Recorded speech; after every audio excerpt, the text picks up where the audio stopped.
Good afternoon students. आज हम पढ़ेंगे हार्सी और चेसे का प्रयोग। हार्सी और चेसे का प्रयोग ट्रांसडक्शन पे बेस्ड था। ट्रांसडक्शन का मतलब होता है जब कोई बाह्य डीएनए किसी जीवाणु में प्रवेश करता है, वो भी जीवाणु भोजी के द्वारा। ठीक है।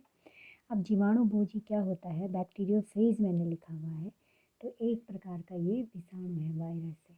जैसे वायरस प्लांट को इन्फेक्ट करता है, वायरस एनिमल को इन्फेक्ट करता है, सेम वे वायरस जो है बैक्टीरिया को भी इन्फेक्ट करता है। समझिए, यानी वो बैक्टीरिया को भी नष्ट कर देता है। तो अगर कोई विषाणु जीवाणु को ख़त्म कर रहा है तो उस विषाणु को हम जीवाणु भोजी कहते हैं, जीवाणु को खाने वाला। ठीक है। अब ये जो नॉलेज यहाँ पे मैंने बनाया हुआ, ये आज की नॉलेज है। जब ये एक्सपेरिमेंट हुआ था उस समय इस चीज़ का कोई ज्ञान नहीं था। ठीक है। तो ये जो बैक्टीरियोफेज होता है, ये इस प्रकार की एक संरचना होती है। इसमें हेड होता है, टेल होती है, इसमें बाहर प्रोटीन का खोल होता है और अंदर डीएनए होता है, बस।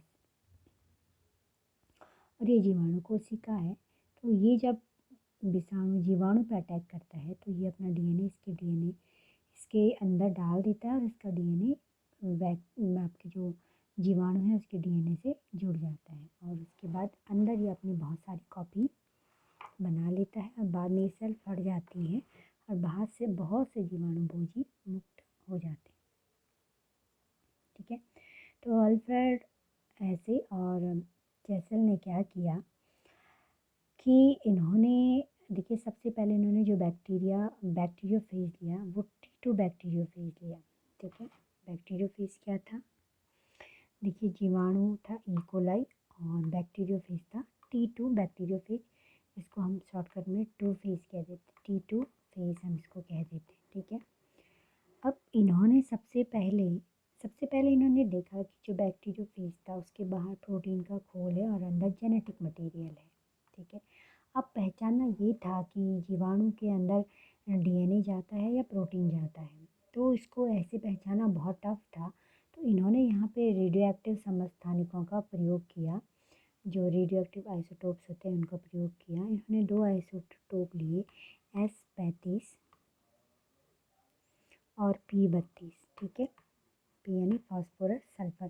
सल्फर जो होता है हमेशा प्रोटीन में पाया जाता है, आप जानते हो। सल्फर कुछ एमिनो एसिड होती है जिनमें सल्फर पाया जाता है। प्रोटीन जो होता है, फास्फोरस जो होता है ये डीएनए में पाया जाता है।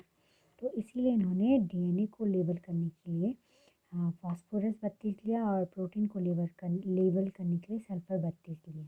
नेक्स्ट इन्होंने क्या किया, इन्होंने कुछ T2 फेज पार्टिकल लिए। T2 फेज यानी बैक्टीरियोफेज लिया और इन्होंने ई कोलाई ली। ठीक है। T2 फेज और ई कोलाई को मिक्स करा इन्होंने। अब मिक्स करने के बाद क्या होगा, T2 जो है ई कोलाई के अंदर जाएगा, लेकिन जिस माध्यम में इन्होंने इसको मिक्स करा इसमें इन्होंने सल्फर 35 डाल दिया। सल्फर 35 डालने से क्या होगा कि ये सल्फर 35 माध्यम से ई कोलाई के अंदर जाएगा और जो नए T2 फेज बनेंगे उनकी जो प्रोटीन होगी उसमें प्रोटीन में सल्फर कौन सा होगा, 35 होगा। ठीक है। यही काम इन्होंने यहाँ किया। T2 phase plus E coli को मिक्स करा और अब इन्होंने इसको P32 वाले माध्यम में रख दिया। तो ये जो फास्फोरस था ये ई कोलाई के अंदर एंटर हुआ और ई कोलाई के अंदर जो नए T2 फेज बनते हैं उनमें जो डीएनए में जो फास्फोरस थी वो P32 थी। ठीक है।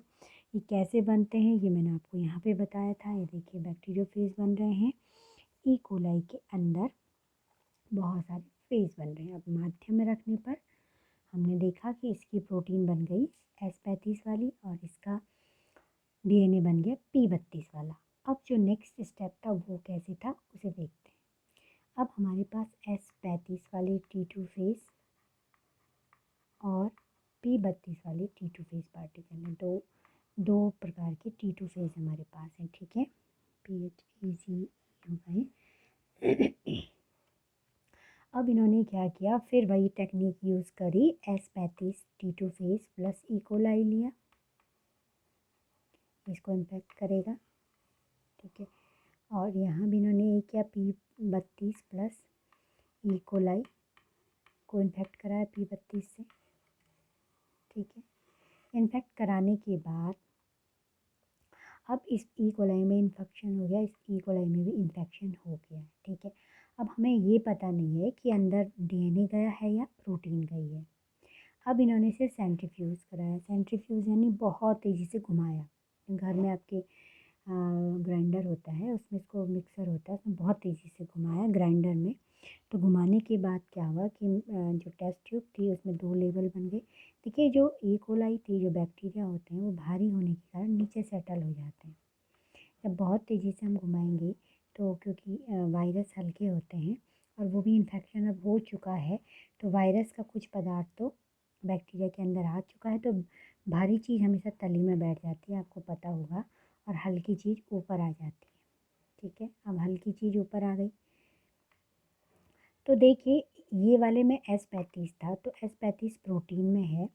अब हमें नहीं पता प्रोटीन अंदर है या प्रोटीन, हमें नहीं पता कि ये तो बैक्टीरिया है, ये नीचे क्या है, बैक्टीरिया।